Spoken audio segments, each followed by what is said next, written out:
Ashley, your scrapping nerd, and I'm back today with a layout for Scraplift Crafternoon. And it's where a bunch of my crafty peeps and I get together and we scraplift an amazing layout from an amazing creator. And today we are scraplifting Amber, and you saw her layout at the top of the video.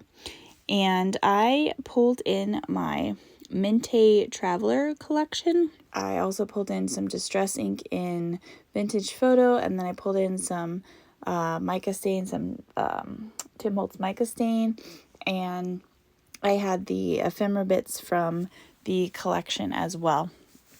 And so I really like this collection because it has the vintage vibe to it, and I think it actually worked out perfect for this photo.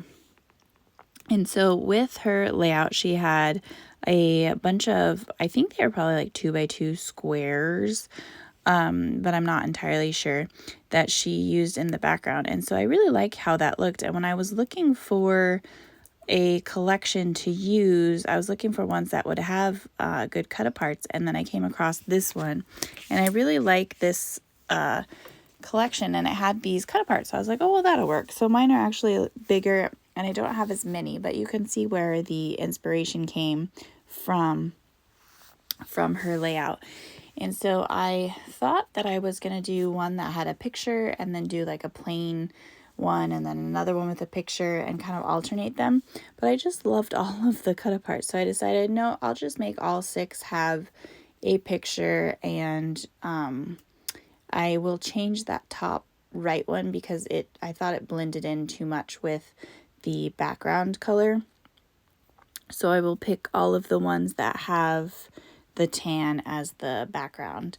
And when I was looking at it, I thought that it kind of looked a little boring. And so I decided to pull in just this piece of craft paper to mat the whole layout in.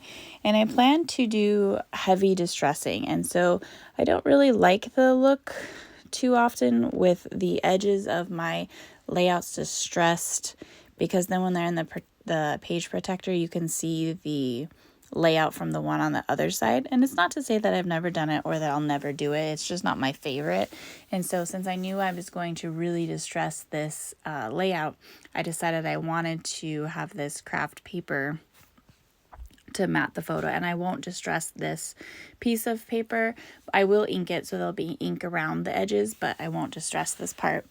And then I will take the blue paper, and the Minte papers are really nice and thick, and so I really like how they look when you distress them because it distresses really nice. So once I kind of trim off the edges so you'll be able to see the craft paper, I will take my Tim Holtz distress tool and heavily distress this. And I won't make you watch me do all of the edges because that's just a waste of time. Nobody wants to watch me distress every bit that I do or ink every single piece. And so I will, but I will definitely get that done. And then I will kind of rip a piece from the right corner and put a piece of that tan behind it, just so that it kind of brings the tan from the cut aparts to the right side of the layout. And I think that turned out really good. And it'll kind of be near the photo cluster.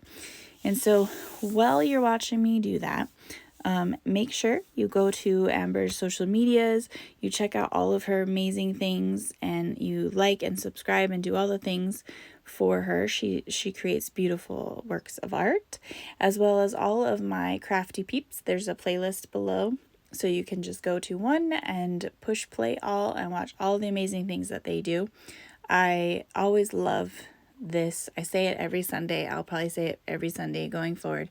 It's just so fun to see how you can take a layout, and then, you know, I think there's like 11 of us that participate on Sundays now. So you can see 11 different takes and different inspirations and different points of view and different ways and products and everything. And I think that's the fun thing. It's like that. I always say it's like that game of telephone. It's never the same. It's never exactly the same. And when you have all of the points of view, it always looks really good. Excuse me. So I got all my cut aparts. I trimmed them down a little bit because I didn't want them to hang too much over onto the craft part. And then I will heavily distress each of these and I will take that vintage photo and I will ink them all as well, and I will cut that out again so you don't have to watch me do all that. But oh my gosh, I had little paper bits everywhere, and then because like I said, it is good thick paper, once I then went back through and I just used the ink dauber and distressed them, then I had inked paper bits everywhere, and so I'll probably be sweeping up paper bits for days, but it's totally worth it because I really love how this layout turned out, so I appreciate Amber's inspiration. But while I'm doing all that, again, like I said, thank you to everyone who's liked and subscribed to my channel. I really appreciate it. If you haven't yet, go ahead and hit those buttons below. And if you want to be notified when I have new videos, just hit the little bell. But don't you like how that upper right corner, it kind of brings that tan over to that side from the cut aparts? I think that I liked that added little element there. And I will use the part that I gutted from the craft paper to add a photo mat, and I also don't distress the photo mat, so none of the photo mats from the craft paper are distressed, but I do ink them. And getting the ink into this little bit that I tore out was important as well, and inking all of those edges. See, just ink everywhere. I didn't ink the floral that you'll see me put from the ephemera bits because they had white edges, and I didn't want those to look really vintagey, but I did ink all the other little bits that we had.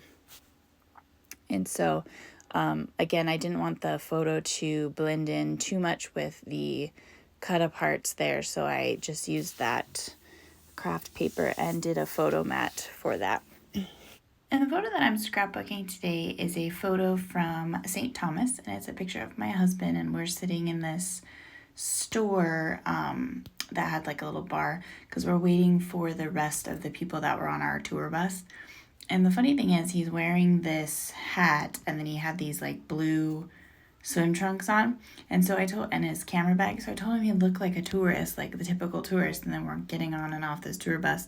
And the hilarious thing is that when we were walking around, one of the vendors says to my husband, he says, "Hello, tourist," and it was just hilarious that he called him that. And so I'm actually going to make a title for this page. I didn't think I was going to, but I'm going to say "Hello, tourists," and it's just hilarious, and the guy just made me laugh. I thought that was perfect that he called him that. And so I'm just going to go through the ephemera that I have, and I pulled in, like I said, the florals, and I know that it's kind of a manly photo, but I don't see a reason why I can't put floral around the photo, and it pulls in the floral from the cut aparts.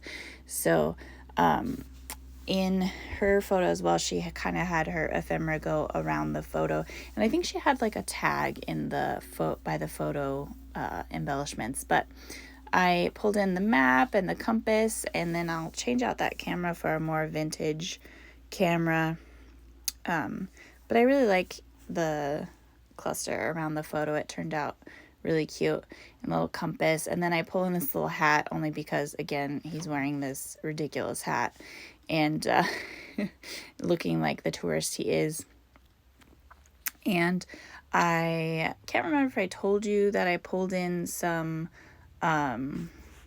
these thickers from my How to Kill a Kit with Style. I've recorded this video like 3 times, but I think you heard in my last video, we have an air show going on, so I'm trying to record it while they're taking a break, and then it wasn't going so well. And so I don't remember if I told you on this recording or the last one, but I got they're like little map letters, and I had put them in my How to Kill a Kit with Style, and so I was like, oh, this will be perfect, and then I could put that "Hello, Tourist" as my title, and I decided to pull in quotations around it because that's the point, is that it's hilarious that he was called that. And I used my little ruler, and it works 95% of the time. I do pretty good at like holding down the top part of the letters and being able to pull out the ruler, but sometimes one letter might get a little wonky and I just have to fix it, but that helps to keep them straight. Otherwise I will sit and fiddle with them forever. And because I don't feel like the thickers stick as well, I just used my little brayer and kind of rolled over, especially those little quotation things, I don't know that those will stay. I might have to go back with glue. But that's pretty much the layout, guys. I will take some of the mica stain and I will do splatters for the background. I just covered the photo because I didn't want any to get on the photo, but I didn't mind about anywhere else on the embellishments or the cut up parts in the background. But again, check out the description box. Go spread all the love to everyone that plays along. And I hope everyone has a great day. Bye.